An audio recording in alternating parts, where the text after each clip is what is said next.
Just folks, go to the LSLBC website or on your telephone, just type that in and type in the name of the person who's trying to do business with you. If he's not licensed, he's not going to be there. If he's a home improvement, it's going to tell you, and I highly suggest you stay away from them because they're not licensed contractors. Hire a licensed contractor who's been tested, who carries the right kinds of insurances, and has a history. The longer the years somebody's in business, the better off you are when you're going to pick somebody to build your project. But the first thing is they should at least have a license, be a licensed contractor where they've been tested and can pass the test, get continued education, things of that nature. All right, so just remember you can go there. And remember, the other thing they do, watch your contracts, these one-page contracts, if it doesn't spell out like me, my contracts, and it has examples to do, but it's a total of 30-something pages. Therefore, you're going to know exactly what I'm going to do and exactly what's required of you. That's a well-understood contract. Talk to an attorney. He's going to tell you, I'm right. Whatever we agreed to needs to be in writing. Okay? If there's a problem, the written word doesn't change. Verbal stuff changes. You got to be careful with that stuff. Don't do nothing. I highly recommend you don't do nothing verbally. Now, Mallett Building's been in business 23 years, 22,000 buildings on the ground, A+ rating with the BBB. Folks, we got a plant. We cover 3 states. If you want somebody experienced, he's a state licensed contractor and been doing it a long time, we're the company. It's just that simple. So today I want to talk a little bit about, and I had a customer that I was talking to a minute ago, and we got on the subject of post frame versus stick frame. What's the difference? Well, stick frame is you pour the slab first, and when they pour the slab, they're going to put anchor bolts out of the bottom, outer perimeter. They're going to put a plate, and that's what holds building down. Got to put chain walls because now all the weight is supported on that outer perimeter. On the inside, you're going to put inner walls. You got to put some chain walls there because all the weight now is sitting on top of that slab. Okay, that's what happens in stick frame. The problem with stick frame, in my opinion, when Rita hit Cameron Parish, all the houses. What surprised everybody was all the slabs were clean as this, clean as this desk. And what nobody could figure out is where was the anchor bolts? Well, what happened after 30-something years, the anchor bolts had rusted. So when the water hit from the storm, it just pushed the buildings off the slabs.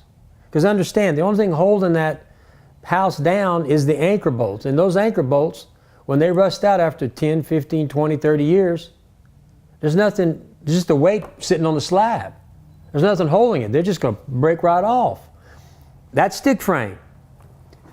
Post frame, and you know, you got to pour the concrete first. So when it's winter time, it's hard to pour slabs because it's hard to get your pad compacted and all these things. And in post frame, we operate a little differently. We pour the slab last because there's no weight on the slab. All the weight of the building is transferred to the post. So the outer perimeter of that building, every 10 feet or every 9 feet on the Mallett building, 10 feet on the Best Buy and the other series.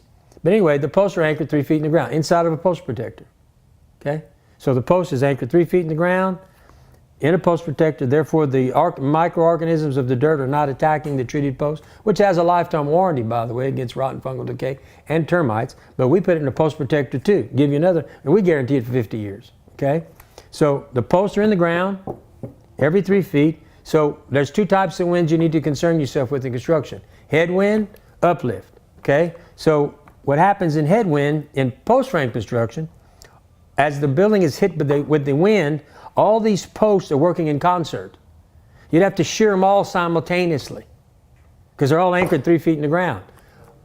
Stick frame, I'm just sitting on top of the slab. I just got to push you over. Okay? Uplift.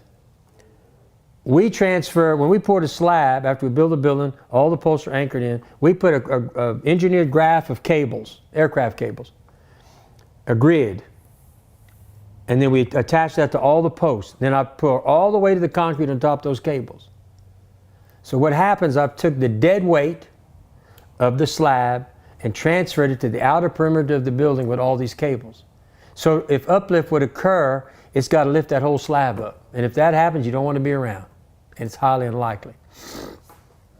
So that's some of the things you need that I want to explain to you. I've done this before, but I guess I need to refresh because I was having the conversations. When you do it wrong, no, I do it right. I pour the slab last because I don't want no weight. And then when I do it this way, I have no weight on the slab. It is floating. All the weight of the building is sitting on the post, transferred to the post. Whereas in stick frame, it's sitting on the slab, all the weight. Okay? So anyway, wanted to explain that to you. If you have any questions, always feel free to call me at 337-515-2154, or you can call the office at 337-214-0428. Always remember we have a referral program. You know, if you buy a building with Mallett and you refer someone, you get a $200 check. That's simple. In other words, if you sell 10 buildings, you're going to get $2,000. I'm going to help you pay for your building, because now you have a product to show at your house. And I want to help you pay for your building. That is always the objective here, is to try to get people who bought buildings to always talk good about us, but at the same time make some money. Help pay for your building. Hey, you know, you got the product. Show it. Get the customer here. You know, I send 50 sheets to every customer who buys a building, which are referral sheets. And if that customer comes with a referral sheet, or if my referral guy who handles all that calls you, he'll call the person for you, and we'll still send you the $200. So anyway, if you have any questions about anything we do, feel free to call me. And I've given you my number, 337-515-2154, or you can call the office at 337-214-0428. Thank you. Please share.